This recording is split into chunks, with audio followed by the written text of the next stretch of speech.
दोस्तों, आरआईसी संगठन को एक बार फिर से एक्टिव करने के लिए रूस ने अपना पूरा जोर लगा दिया है और रूस के विदेश मंत्री की तरफ से बड़ा दावा इसको लेकर किया गया है और उम्मीद जताई गई है कि जल्द ही आरआईसी की मीटिंग होगी। इसके अलावा S-400 डिफेंस सिस्टम और सुखोई के अपग्रेड को लेकर भी रूस ने भारत को अच्छी खबर दी है। इसके अलावा डिफेंस के क्षेत्र में एक क्रांतिकारी सीक्रेट हथियार का आविष्कार हुआ है, जो कि एक बेहद छोटा मच्छर जितना बड़ा ड्रोन है, जो कि आगे चलकर एक बड़ा सिक्योरिटी थ्रेट होने वाला है। इन सभी खबरों के बारे में इस वीडियो में डिटेल में बात करेंगे, इसीलिए वीडियो को अंत तक जरूर देखिएगा। रशिया ने भारत और चाइना के साथ फिर से आरआईसी ट्रायलॉग शुरू करने की उम्मीद जताई है। बुधवार को रूस के विदेश मंत्री सर्गेई लावरोव ने एक बड़ा बयान दिया। उन्होंने कहा कि रशिया, इंडिया, चाइना यानी आरआईसी ट्रायलॉग को फिर से शुरू करने की उम्मीद है। लावरोव ने ये बातें प्रीमा केव रीडिंग्स के दौरान कही। ये एक बड़ा अंतर्राष्ट्रीय फोरम है जिसमें 40 देशों के विशेषज्ञ शामिल होते हैं, जिनमें भारत भी शामिल है।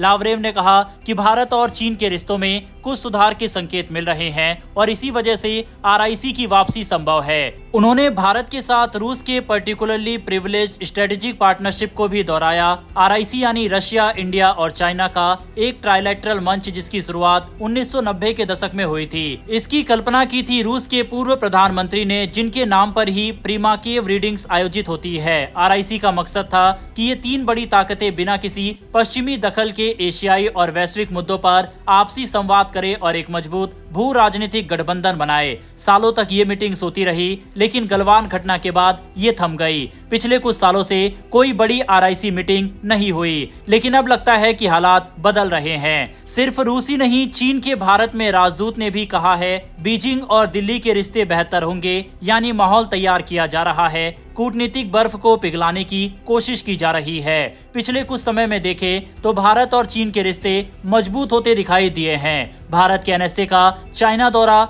चीन के विदेश मंत्री का भारत दौरा और भी कई बड़ी बड़ी मीटिंग्स हुई है दोनों देशों के बीच। इसके अलावा दोनों देशों के बीच डायरेक्ट फ्लाइट को वापस से शुरू करने और व्यापार को और इजी बनाने पर भी सहमति बनी। इतना ही नहीं, रेयर अर्थ मिनरल्स को लेकर भारत को छूट भी देने के लिए चीन इस समय तैयार है, यानी कि दोनों देशों के रिश्तों में कड़वाहट अब कम होती नजर आ रही है। हालांकि इंटरनेशनल मंच पर कुछ ऐसी घटनाएं हो रही है जिसकी वजह से अभी भी दोनों देश ज्यादा करीब नहीं आ पा रहे। चीन उम्मीद कर रहा है कि इस साल होने वाली एक बड़ी बैठक में प्रधानमंत्री नरेंद्र मोदी चीन का दौरा करे, जिसमें रूस के राष्ट्रपति भी शामिल होंगे। यूक्रेन युद्ध और पश्चिमी प्रतिबंधों के बीच रूस अब एशिया की तरफ और ज्यादा झुक रहा है। भारत और चीन दोनों उसके लिए अहम रणनीतिक साझेदार है, एक पुराना दोस्त और दूसरा आर्थिक महाशक्ति। यही कारण है कि संगठन को वापस से रूस शुरू करना चाहता है। दूसरा, भारत और चीन के संबंध अमेरिका के साथ इस समय अच्छे नहीं चल रहे, जिस वजह से आरआईसी आगे चलकर हकीकत बनता हुआ दिखाई दे सकता है। इसके अलावा दोस्तों, एससीओ समिट की साइडलाइन में भारत के रक्षा मंत्री रूस के मंत्रिमंडल से मिले, जहां पर दोनों देशों के बीच S-400 की जो डिलीवरी लेट हो रही है इसके ऊपर चर्चा हुई और रूस ने यह आश्वासन दिया कि 2026 तक भारत को जो बचे हुए S-400 डिफेंस सिस्टम है वह सौंप दिए जाएंगे। इसके अलावा भारत को S-400 डिफेंस सिस्टम में लगने वाली मिसाइल भी चाहिए और इसकी सप्लाई भी रूस भारत को शुरू कर रहा है। बहरहाल दोस्तों, आपके हिसाब से क्या आरआईसी संगठन को फिर से एक्टिव होना चाहिए या फिर नहीं, इस पर अपनी राय कमेंट बॉक्स में लिखकर बताइएगा। बहरहाल बढ़ते हमारी अगली खबर की तरफ, जो कि चीन से आ रही है और ये पूरी दुनिया के लिए एक बड़ा खतरा होने वाला है। दरअसल सोच कर देखिए, एक मच्छर जितनी छोटी चीज हवा में उड़ रही हो, लेकिन वो मच्छर नहीं, एक हाईटेक ड्रोन हो। ऐसा ड्रोन जो दुश्मन की हर हरकत पर नजर रखे, लेकिन उसकी मौजूदगी का कोई पता भी ना चले।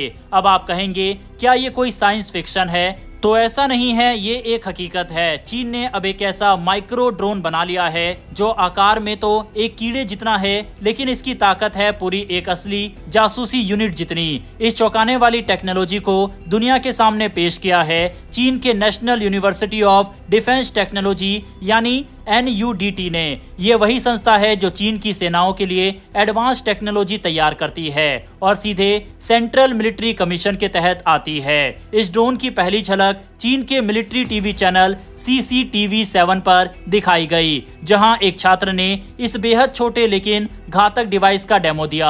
अब सवाल ये उठता है, कितना छोटा ड्रोन काम कैसे करता है? इस ड्रोन को बनाने में माइक्रो इंजीनियरिंग की सभी हदें पार कर दी गई। इसके अंदर एक छोटा camera, sensor, wireless communication module, flight control system, सब कुछ इतनी बारीकी से डाला गया है कि ये पूरी यूनिट एक सिक्के से भी छोटी दिखती है। डेमो में दिखाया गया एक प्रोटोटाइप 4 पंखों वाला था और इसे स्मार्टफोन से रियल टाइम में कंट्रोल किया जा रहा था, यानी ये फील्ड में भी बिल्कुल एक्टिव और एडेप्टिव रह सकता है। चीन की ये कोशिश सिर्फ एक ड्रोन तक सीमित नहीं है, देश एक पूरे माइक्रो रोबोटिक आर्म फोर्स बनाने की तैयारी में है। अभी हाल ही में चीन ने ऐसे UAV भी विकसित किए हैं जो सीधे 155 mm हॉविट्जर तोपों से लॉन्च किए जा सकते हैं। ये ड्रोन इतने मजबूत हैं कि खुद के वजन से 3000 गुना ज्यादा बल झेल सकते हैं। यानी अब युद्ध में सिर्फ बड़े बड़े टैंक या मिसाइल नहीं, बल्कि छोटे छोटे अदृश्य और तेज माइक्रो रोबोट्स लड़ेंगे। लेकिन ये रेस सिर्फ चीन की नहीं है, दुनिया भर में माइक्रो UAVs पर तेजी से काम हो रहा है। नॉर्वे की कंपनी टेलीडाइन फ्लिर ने बनाया है ब्लैक हॉर्नेट, एक हथेली जितना छोटा ड्रोन जो पहले से ही अमेरिकी सेना और नेटो में काम आ रहा है। इसका लेटेस्ट वर्जन ब्लैक हॉर्नेट 4 ज्यादा टिकाऊ, लंबी बैटरी लाइफ वाला और बेहतर कम्युनिकेशन रेंज से लैस है। अमेरिका में 2021 में वायुसेना ने भी अपने खुद के छोटे ड्रोन प्रोजेक्ट पर काम शुरू किया था।